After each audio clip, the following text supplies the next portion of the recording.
కార్తీక పౌర్ణిమ రోజు పూజ ఏ విధంగా చేయాలి? కార్తీక పౌర్ణిమ అనేటువంటిది అత్యంత విశిష్టమైనదిగా చెప్తారు. స్నానము, దానము, జపము, హోమము, దీపదానము వీటన్నిటికీ కూడా చాలా విశిష్టమైనటువంటిది. కార్తీక మాసం మొత్తము కూడా తెల్లవారుజామున స్నానం చేయలేనటువంటి వాళ్ళు, అననుకూల పరిస్థితులు ఉన్నటువంటి వాళ్ళు కనీసం కార్తీక పౌర్ణిమ రోజైనా తెల్లవారుజామున స్నానం చేయాలని, వీలైతే నదీ స్నానం చేయాలని, నదిలో దీపం వదలాలని, తులసికి కనీసం ఆ రోజైనా దీపం పెట్టాలని, ఉసిరి చెట్టుకు కనీసం ఆ రోజైనా దీపం పెట్టాలని చెప్తూ ఉంటారు. అంతేకాకుండా కార్తీక పౌర్ణిమ రోజు పాటించవలసిన నియమాలు ఏమిటి, ఆ రోజు పూజ ఏ విధంగా చేయాలి?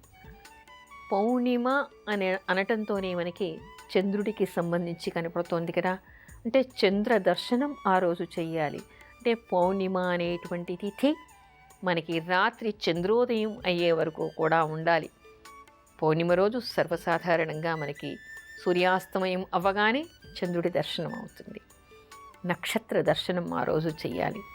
ఆ రోజు చంద్ర దర్శనం చెయ్యాలి. అంటే అప్పటి వరకు ఏం చేయాలి? ఆ రోజు ఉపవసించాలి. ఎప్పటి వరకు? సాయంత్రం వరకు ఉపవసించాలి.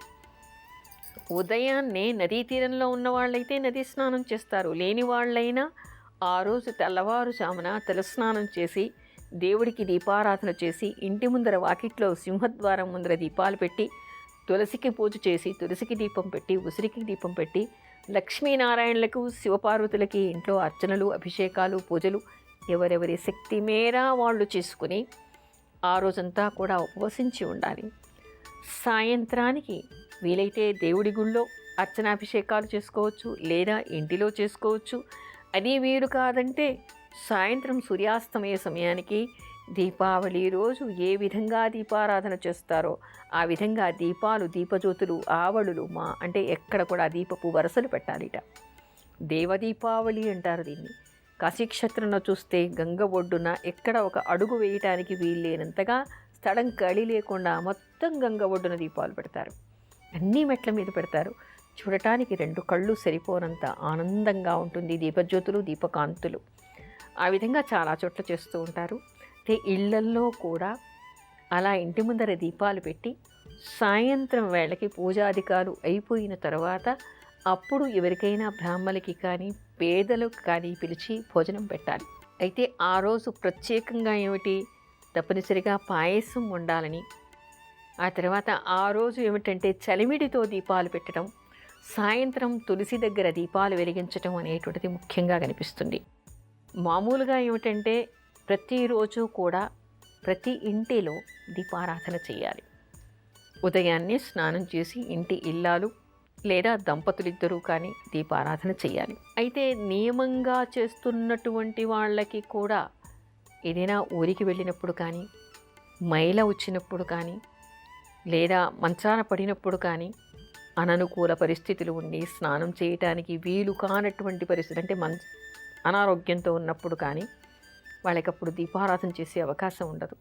అలా ఉన్నప్పుడు కూడా ఇంటి ఇల్లాలికి వీలు కాకపోతే యజమాని చేయటం, ఇద్దరికీ వీలు కాకపోతే పిల్లలు చేయటం, లేదా ఇంట్లో పెద్దవాళ్ళు చేయటం అనేటువంటి ఆనవాయితీ ఉంటూ ఉంటుంది. కానీ మైల కానీ, జాతాశౌచం, మృతాశౌచం అంటాం, పురుడు కానీ మైల కానీ వచ్చినప్పుడు, లేదా ఊర్లకు వెళ్ళినప్పుడు ఇంటికి తాళం పెట్టినప్పుడు ఇంట్లో దీపారాధన ఉండదు. అలా ఉండని దోషం పోవడం కోసం ఈ కార్తీక పౌర్ణిమ రోజు ఏం చేస్తారు? సంవత్సరానికి 360 రోజులు 2 ఒత్తులతో దీపం రోజు పెడతాం కాబట్టి 720, 360, 360 వేసి 2 కట్టెలు వేసి దీపారాధన చేస్తారు.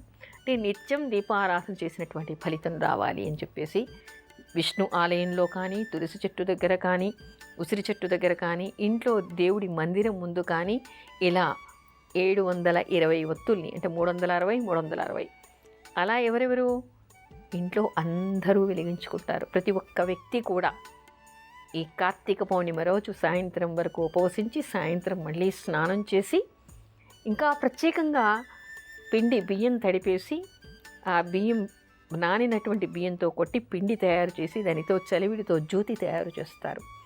ఆ జ్యోతి తయారు చేసి ఆ జ్యోతికి కూడా చక్కగా అలంకారం పసుపు కుంకుమల చుట్టూ పెట్టి ఆ జ్యోతితో ప్రమిదను తయారు చేసి దానిలో ఆవు నెయ్యి పోసి